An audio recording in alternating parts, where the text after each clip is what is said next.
There's nothing in the world quite like Rodeo Drive. I'm Bronwyn Cosgrave. Hello, and welcome to Rodeo Drive, the podcast. In 1972, Stefano Ricci launched a tie company in Florence, Italy. Now, Stefano and his sons, Niccolò and Filippo, operate a lifestyle brand that caters to the super rich. I always put myself in the shoes and say, okay, what I would like to wear to travel on a private jet, get on a super yacht, and travel the world, or go to a meeting and show a power look. Next year, Stefano Ricci celebrates its 50th anniversary. We are going to share the story of how the man Stefano Ricci built his fashion empire. Grammy Award-winning composer David Foster will tell us why Stefano Ricci's clothes are irresistible. When you wear the shirt, when you wear the tie, when you wear the pants, it just all, of course, fits like a glove because they make sure it does, but it just feels so good and it looks so good.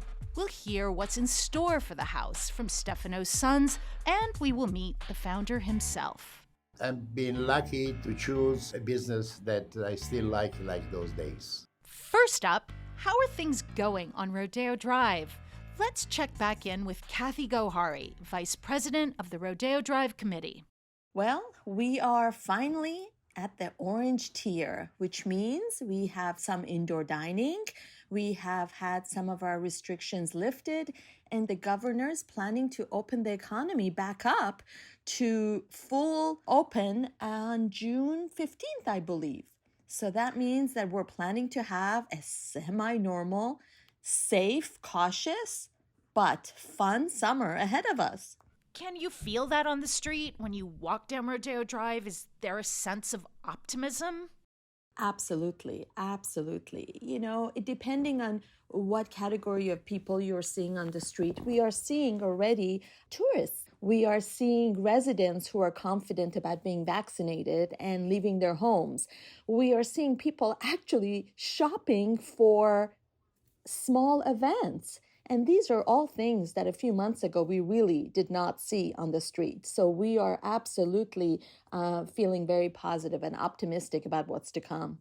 So Kathy, on this episode, we are celebrating Stefano Ricci, someone who brings a particular energy to the street. Can you talk to me about Stefano Ricci and his boutique, and perhaps tell us what Stefano does that's different? Oh my goodness. So the Stefano Ricci boutique is located at 2 Rodeo, and it is absolutely one of the most iconic, most photographed angles of the entire street. And with the opulence of the Stefano Ricci in the background, it is the perfect picture of Rodeo Drive for tourism. And then you walk inside and you have entered a small gateway to heaven. Talk about Italian workmanship to the max at every detail. When I say detail, I mean the types of wood that was imported, the types of stones, the little details of fitting rooms where you would place your cup and where the chair is placed. I mean, it is absolutely out of this world. It is one of the most beautiful and well thought out boutiques on the street. Mm-hmm. How would you say Stefano Ricci is maybe different from Bijan? They were friends and they worked together. So Stefano and his wife, from what I understand, are very involved in the art world in Florence. They are very aware and passionate about the beauty that it entails. And I believe that that is what has been infused in the brand, very much like Bijan had. He had his own personal touch, and the Riccis have also done the same thing. They have brought the beauty of Florence, and they have infused it in every aspect of their brands. So it's like a little patch of Florence on Rodeo Drive. Very much so. Between the cobblestone and the architecture in the boutique, if you close your eyes and you listen to Bocelli playing in the background on the speakers, yes, you can be in Florence. That's Kathy Gohari, Vice President of the Rodeo Drive Committee. if you love Rodeo Drive, you'll know it is the home to the world's finest brands. Stefano Ricci is in a class of its own. Stefano Ricci is the lifestyle brand you turn to for tailored suits that cost 5 figures, for ties encrusted with diamonds, solid gold belt buckles, and for your super yacht, silk made from a loom masterminded by Leonardo da Vinci. The House of Stefano Ricci has dressed Vladimir Putin, Nelson Mandela, and even Pope Francis. Stefano Ricci runs his empire from the family estate in the hills of Florence. The company even owns a crocodile farm. Our crocodile business has been growing through the years and has become really important for the brand. So we felt there was a need to start strategically to have our own production. And not only that, but in order to create the best quality of crocodile first grade possible. The House of Stefano Ricci denotes rugged yet urbane masculinity, all delivered with extreme attention to detail, craftsmanship, impeccable service, and rooted in centuries of tradition in the city of Florence. Bill Wiley is a director with CBRE and oversees 2 Rodeo Drive, home of the Stefano Ricci boutique. I had the opportunity to go to the factory and see how they make the accessories as well as the clothing, and everything is handcrafted by the finest artisans. It's really quite impressive. Their story starts in the early 70s. Stefano's family was in the clothing business, women's clothing. And, I was at university and I thought, my God, men's clothing is so fascinating. So I had to talk to my father and say, I'm not going to continue as your business. He was quite disappointed, but he understood. He launched his company with his wife Claudia in 1972. It was exciting, he says. In those days, it was a beautiful opportunity and a beautiful challenge. And I'm being lucky to choose a business that I still like those days. His son, Niccolò Ricci, now CEO, was a young boy at the time.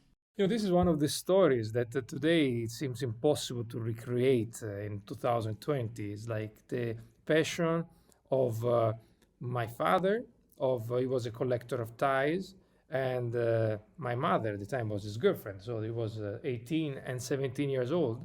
They start, after 1 year, this adventure of making ties, taking inspiration by the beautiful roof designs of ancient Florentine palace.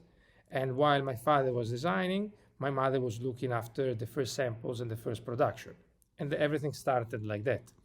And your parents were working out of their home on Via dei Niccolò. Why is that home still a part of the Stefano Ricci operation? That villa was, at the end, was my grandmother was living, and we had the workshop on the lower level, and our showroom and our office. Today, my brother Filippo lives in Via dei Niccolò in the upper floor where my grandmother was living, and today we have 40 tailors. Wow. And every day 40 master tailor go there in order to produce our made-to-measure and bespoke jacket, trousers, and suits. The early years were not always easy. Stefano Ricci worked hard, but he says luck helped too. I met the right people in the right moment, in the right places, and that makes the real difference. In 1974, he got a chance to show his collection in Florence. Buyers from Neiman Marcus, Saks Fifth Avenue, and Harrods were there and placed big orders. Stefano was overwhelmed. But I asked help to my father, and this is how the nice adventure started. He attracted attention from luxury retailers in the U.S., including merchants on Rodeo Drive. Niccolò Ricci explains. Especially in the late 80s and the 90s, there were many important multi-brand stores that were buying our ties and our shirts. And we were making some exclusive collection for important stores, I would say, for Bijan, for Battaglia, and we met so many clients that this was a natural consequence. We felt to open our first boutique in North America on Rodeo Drive. Then after a few years, we opened in 2011, if I'm not wrong, we opened the second one on Rodeo 2. Bijan was not just a buyer. He was a mentor, a great friend, and a close collaborator, recalls Stefano. I would say the greatest master we have ever had. He never compromised quality to price, He wanted the best, and I learned a lot from him. Together, they created Bijan Classics, including Bijan's iconic perfume bottle. The company added homeware. They expanded east and conquered emerging markets. Stefano Ricci was ahead of the curve when he opened a boutique in Shanghai, China, in 1993. That was thanks to Alfred Chan. He's now president of their flagship on Rodeo Drive. Alfred had asked Stefano to travel with him to China, his homeland, to scout out potential opportunities. And we looked at this city that had only bicycle and no lights, but the energy of the eyes of the people was strong. Now there are 70 boutiques worldwide, and says Niccolò Ricci, their interiors all bear the Ricci DNA. Which is made by travertine, California walnut, and crocodile details. Everything is handmade and built in Florence. Stefano added a finishing touch, an eagle. The large, powerful bird of prey is the symbol of the House of Stefano Ricci. Even mannequins are topped with an eagle's head. Filippo Ricci, the firm's creative director, explains why. We start with a concept of 3 words, which are honor, power, and pride. And in our trips worldwide, we've always seen and found royal eagles, golden eagles during our journeys. And we felt that the eagle would get into the image of the brand. So we created the first mannequins for the stores using the eagle head. I love them. We had incredible feedback from the clients. And at that point, we started using the eagle also for the buckles, for the logos, and all that. It's an animal that represents power, it represents a fortune, and is very strong in most of the countries in the world. You start from the States, of course. You go to Russia, you go to China, you go to Middle East, Europe. So the eagle has been one of those animals that flies high over the people and has a wise view and represent freedom. Now, these high flyers who wear Stefano Ricci are prepared to pay a premium. Yes, a mere mortal can purchase a shirt or tie. A tailored suit, however, can cost up to $25,000. But it's worth every dollar, says devoted client David Foster. Because when it comes to Stefano Ricci tailoring, you get what you pay for. Well, I think it's true about you get what you pay for in every walk of life. And, clothes are obviously no exception. David Foster is a Canadian musician, composer, arranger, record producer, and music executive. He has won 16 Grammy Awards. He has worked with everyone from George Harrison to Whitney Houston, Beyoncé, Céline Dion, Josh Groban, and Mary J. Blige. I can clearly remember the first time I spent $500 on a suit, first time I spent $1,000, the first time I spent $2,000, and onwards. And when I look back at those $500 suits, they're exactly that. They're $500 suits. So those suits, whether they're $5,000 or $6,000 or $7,000, which is a lot of money, you're paying for the 40 or 50 years that they're or more that they've been involved in crafting these these works of art. David Foster first met the designer in Florence at a concert for the Andrea Bocelli Foundation. But then very shortly after, I was taken to the store in Rodeo where I was totally blown away by the quality of these clothes and just the way they deal with customers. It's just astounding. I'd never had that kind of treatment before in my life. Tell me maybe why Stefano Ricci's clothes are on another level, say from An Italian designer who makes ready-to-wear suits that you can just buy off the hanger. I'm a layman when it comes to clothes, pretty much, but I know that quality is important in every facet of life. And I know that the quality of their thread or of their fabrics is second to none. And I've actually heard the story of how they have this weaving machine, this loom, I guess, that's, I don't know, maybe 6,000 years old. No, I'm exaggerating, but it's very old, and it is part of the process of this, what they do to make these clothes just like nothing. It's like when you wear the shirt, when you wear the tie, when you wear the pants, it's just all, of course, fits like a glove because they make sure it does, because that's another thing that they're a real stickler on. But it just feels so good and it looks so good. I believe that loom was invented by Leonardo da Vinci. Oh, so maybe I'm right. It was, a few hundred years old at least. Wow. These clothes take work. You don't just sort of rock into Stefano Ricci and put on a suit. Tell me about the process of being fitted by a tailor. Well, again, it all comes back for me to Alfred. Of course, Stefano and his sons are right there, and they've been right there with me the whole way, being generous and making sure that everything fits. But Alfred, he's magic, and so there's never even a wrinkle in the clothes. Now, Stefano Ricci has dressed me for the last 5 years for my show called Asia's Got Talent, and then World's Got Talent as well, which is an offshoot of America's Got Talent. So I was constantly being dressed by this incredible company. So I've got suits upon suits, and every day I had to have a new look. So I got to experience pretty much everything that they have to offer, and it was mighty. That was David Foster. Stefano Ricci's client list includes sinners and saints, strongmen in post-communist countries, entertainers, and Pope Francis. Filippo Ricci was at their silk factory when the papal request came in. A few years ago, we had the privilege of having a visit of a few archbishops. They came to visit the Antico Settificio Fiorentino. So I gave them the tour, and once they were there, I almost fainted because they told me at the end, well, we're here because we would like you to prepare an outfit for Pope Francis that will come and visit Florence. So, it was an incredible honor to dress up the Holy Father on that occasion. And it was also very nice because the ladies that work at the silk factory decided to donate their work with us to the Pope.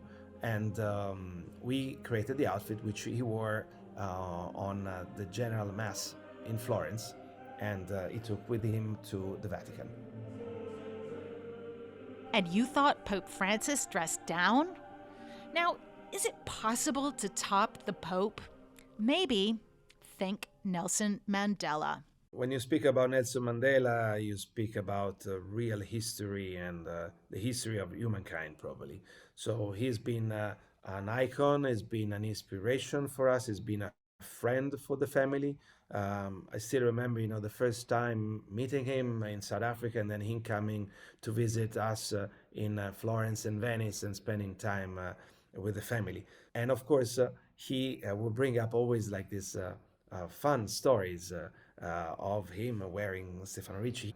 After he was released, he loved those beautiful silk shirts that actually became part of his character and of his icon. So that was great part of the Stefano Ricci story. Those beautiful silk shirts are a Stefano Ricci signature. They also produce decorative silk for homes and super yachts. And to make that silk, they are continuing a proud Florentine tradition. The Antico Settificio Fiorentino is a historic silk mill. It was founded in 1786. In 2010, Stefano Ricci acquired it. Because we had just introduced the Stefano Ricci home concept and interior line, and stepping into that world with the acquisition of a factory that was over 200 years old was a big step and a big proof to the market itself. Why is this silk workshop culturally significant? So could you explain the sort of heritage which it preserves, including the warping machine designed by Leonardo da Vinci? the connection of silk with Florence goes back to the 1400, when the first silk started to arrive in the city, and silk is one of the elements that contributed to the richness and the greatness of the Medici family. If you think that the art of silk, which was actually the most important corporation of Florence, was the one that funded most of the realization and the building of the cupola of the Brunelleschi, of the Dome of Florence. So you can really imagine how important silk has been for this city. And the concept that silk in those years, nowadays it's fashion. So fashion is art. And that's why they're extremely, extremely connected still nowadays. The purchase of the silk factory connects Stefano Ricci to the heritage of Florence, a small city that is a powerhouse for fashion. Have you never tried on Sunday morning to walk through the narrow streets early morning when the city is waking up? And then you look up to the ceiling of the different palaces, you look to the front of some normal houses, and you absorb what the Renaissance has done in that city. How happened that in a so small city you have seen phenomena like Gucci, Emilio Pucci, Ferragamo, which is Florentine without Florentine roots, but is a beautiful family, and Roberto Cavalli. Prada is close by Florence. Don't you think there is something magic into the city? It's in the water. The wine, no water, it's the wine. That helps more than water, by the way.